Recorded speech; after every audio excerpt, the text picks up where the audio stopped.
ഞങ്ങൾ ബാംഗ്ലൂർ പോകണേ. എൻ്റെ കൂടെ നന്ദും സാൻഡ്രയും ഉണ്ട്. നല്ല അടിപൊളി ഒരു ട്രിപ്പാണ് ഗൈസ്. അപ്പോൾ ഉച്ചയായപ്പോൾ ഞങ്ങൾക്ക് നല്ലോണം വിശന്നു വന്നാൽ പിന്നെ വീട്ടിൽ നിന്ന് കൊണ്ടുവന്ന കുറച്ച് ചോറ് നല്ല ചിക്കൻ കറി ഉണ്ടായിരുന്നു. അപ്പോൾ അതൊക്കെ കഴിച്ച് ഞങ്ങൾ നല്ല സെറ്റായിട്ട് അടിപൊളിയുള്ള കാഴ്ചകളൊക്കെ കണ്ടുകൊണ്ടിരിക്കും.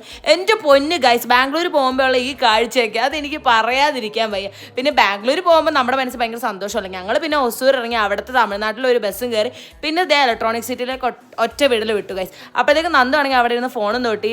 പിന്നെ അതുകൊണ്ട് നന്ദുനാണെങ്കിൽ വയ്യാതെ അങ്ങനെ കിടന്നുറങ്ങി. അതുകൊണ്ട് പിറ്റേ ദിവസം രാവിലെ ആയപ്പോൾ ഞങ്ങളാണെങ്കിൽ 2 അപ്പം കുറച്ച് ബീഫ് കറിയും കൂടെ കഴിക്കാൻ വന്നതാണ് ഗൈസ്. നല്ല അടിപൊളി ഒരു ബീഫ് കറിയൊക്കെ കൂട്ടി നല്ലൊരു ബ്രേക്ക്ഫാസ്റ്റ് കഴിച്ചു ഗൈസ്. അപ്പോഴാണ് ഞാൻ ഒരു കാര്യം ശ്രദ്ധിക്കണം, എൻ്റെ മുഖത്ത് ഗൈസ് ഒരു ക്ലൈമറ്റ് ചേഞ്ചിൻ്റെ കുരുവാന്ന് തോന്നുന്നത്. അല്ല ഗൈസ്, ഇത് എനിക്ക് വീട്ടിൽ തന്നെ ഉണ്ടായിരുന്ന കുരുക്കളാണ്. പക്ഷെ എനിക്ക് സങ്കടമായി. പിന്നെ ഞങ്ങൾക്ക് ഒരു പരിപാടി ഉണ്ടായിരുന്നു.